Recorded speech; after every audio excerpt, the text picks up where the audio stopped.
अच्छा ये मैं थोड़ा उधर जाता, ये पहले भी मैं चंदौली आया था, अगर आपको याद हो, और चंदौली इसलिए आए थे कि जिससे जो घटना हुई इसमें न्याय मिल जाए। समाजवादी पार्टी लगातार इसी तरह क्षेत्र में रहेगी और सदस्यता अभियान तेजी से हो, गांव-गांव तक चले और घरों तक पहुंचे।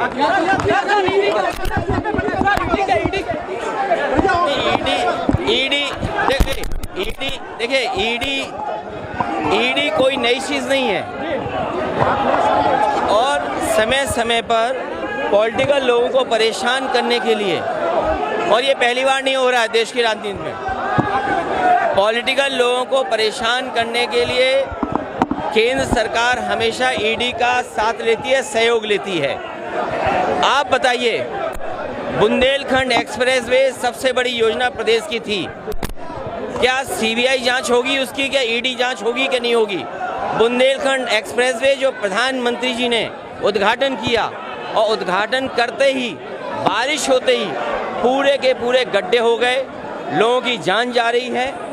इतने बड़ी परियोजना में इतने स्पेसिफिकेशन के साथ जो मापदंड होते हैं, जो इंडियन रोड कांग्रेस के स्टैंडर्ड्स हैं, स्टैंडर्ड्स के बिलो बनी है सड़क। मैं खुद बुंदेलखंड एक्सप्रेसवे पे चला, 5 किलोमीटर में 2 पुल अधूरे हैं और अगर 300 के किलोमीटर का लगभग है तो सोचो कितना काम अधूरा होगा न।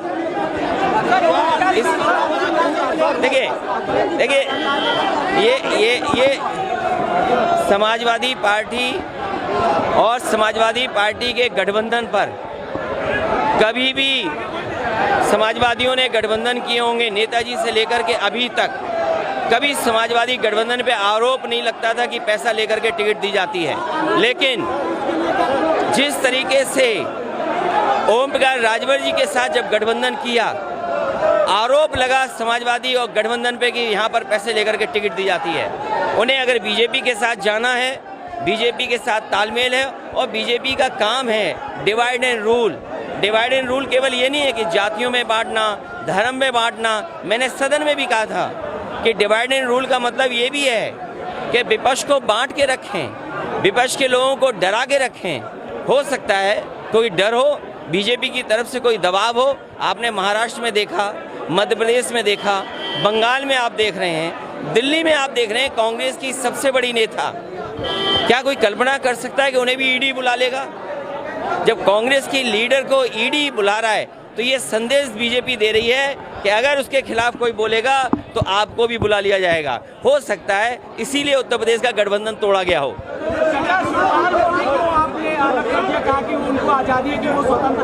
नहीं, वो हमारे चाचा हैं और चाचा रहेंगे, लेकिन अगर उन्हें ये लगता है कि मैं सम्मान नहीं दे पा रहा हूँ तो मैं उन्हें स्वतंत्र करता हूँ और उनको खुली छूट है कि जिस दल के साथ जाना चाहें, जैसा गठबंधन करना चाहे। और सबसे खुशी बात ये होगी कि वो अपना दल दोबारा बनाएं। उनका एक दल है, जो पिछड़े हैं, दलित हैं या अल्पसंख्यक हैं, जो आवाज़ उठाना चाहते हैं लोहिया जी की, जयप्रकाश जी की, उस सिद्धांत को अपने दल में शामिल करें, वैसे लोगों को और आगे बढ़ाएं। लगातार आप पर सवाल उठाते हैं कि आप एसी से बाहर नहीं निकल। देखिए, एसी क्या है, मैं 22 साल राजनीति हो गई मुझे, और 22 साल में आप सब जानते होंगे कि किसके इशारे पे उठा रहे होंगे। मुझे तो लगता है कि उनके अंदर आत्मा किसी और दल की आ गई है, और गांव देहात में झाड़ फूक होती है ना, उन्हें झड़वाना फुकवाना पड़ेगा और तभी ठीक होंगे, उससे पहले ठीक नहीं होने वाले हैं। उनको क्यों मिली है? ये इसलिए मिली कि जो बीजेपी को खुश करेगा उसे सुरक्षा मिलेगी, बीजेपी को जो खुश रखेगा वो स्वतंत्र और आज़ाद घूमेगा। कावड़ियों का सम्मान होना चाहिए, वो धर्म का है, और धर्म में बहस नहीं होनी चाहिए, धर्म में तर्क नहीं होना चाहिए। मैं धर्म में तर्क नहीं कर सकता, जो धर्म की मान्यताएं हैं मैं उसमें तर्क नहीं दे सकता हूँ, धर्म में तर्क नहीं दिया जा सकता। महंगाई के लिए आप क्या कहना चाहते हैं? महंगाई, बीजेपी को हटाओ महंगाई जाएगी, बीजेपी को हटाओ महंगाई जाएगी। और सबसे बड़ा सवाल ये है, आप तो बनारस के लोग हैं, भोले बाबा पे अगर दूध चढ़ाने जाएगा तो उसे भी टैक्स देना पड़ेगा। ये जो जीएसटी भोले बाबा पर दूध चढ़ाने पर टैक्स अगर किसी ने लगाया तो बीजेपी ने टैक्स लगाया। जन्माष्टमी आ रही है, तो दूध दही मक्खन पे टैक्स लगा दिया। अभी रक्षाबंधन का त्यौहार मनने जा रहा है, घरों में दूध से खीर बनती है, सब्जी आपके मिठाइयाँ बनती हैं, घी से अच्छी सब्जियाँ बनती हैं, जानबूझ करके जीएसटी लगाई। दिल्ली ने अगर जीएसटी लगाई है तो हमारे उत्तर प्रदेश की सरकार बीजेपी के उसने अनुमति क्यों दी जीएसटी लगाने के लिए? दूध दही पे जीएसटी किसी ने नहीं लगाई होगी, टैक्स कोई दूध दही पे नहीं लगा सकता। और गाय मर रही, सांड लोगों को मार रहे हैं, ये कैसी सरकार है सोचो। मैं बेरोजगारों से कहूँगा कि अभी दिल्ली का आंकड़ा आया है, 22 करोड़ लोगों ने फॉर्म भरा, कुछ लाख लोगों को नौकरी मिली। और जिस तरीके से अग्निपथ अग्निवीर योजना बनी है, हम उसके विरोध में है, खिलाफत करते हैं। यही बनारस, यही चंदौली, यही गाजीपुर, यही जौनपुर, यही आजमगढ़ और यहाँ के पूर्वांचल के और पूरे उत्तर प्रदेश के लोगों की भागीदारी हमेशा फौज में ज़्यादा रही है।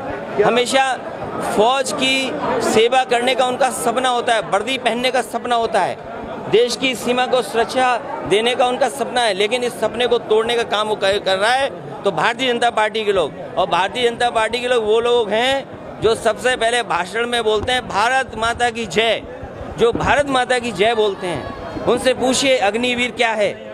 अग्निपथ योजना का विरोध समाजवादी पार्टी और मैं नौजवानों से कहूँगा कि इसके खिलाफ आवाज उठाते रहें। सर, एक तस्वीर आपकी आई है रुद्राभिषेक, कह रहे हैं कि अब आपको भी जरूरत पड़ने लगी। मुझे ज़रूरत नहीं है, भाजपाइयों से मुझे ज़रूरत नहीं है।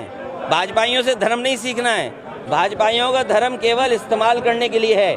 भाजपाइयों का धर्म है, अगर भाजपाई धर्म वाले हैं तो बताओ दूध पे टैक्स क्यों लगाया इन्होंने, दही पे टैक्स क्यों लगाया? जो बाबा भोलेनाथ पर चढ़ेगा दूध, क्या वो टैक्स वाला दूध नहीं होगा क्या? क्यों लगाया दूध टैक्स पर?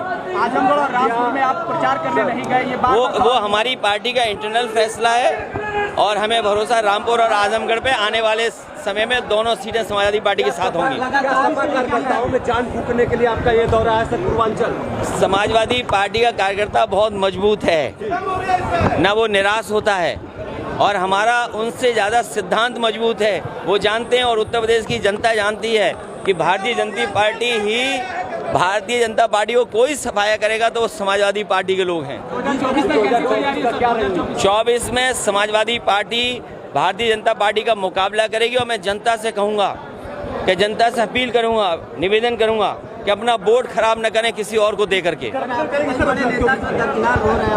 अरे हमारा कोई दरकिनार नहीं हो रहा, अगर तुम्हें आना तुम भी आ जाओ पार्टी में, कोई दरकिनार नहीं हो रहा।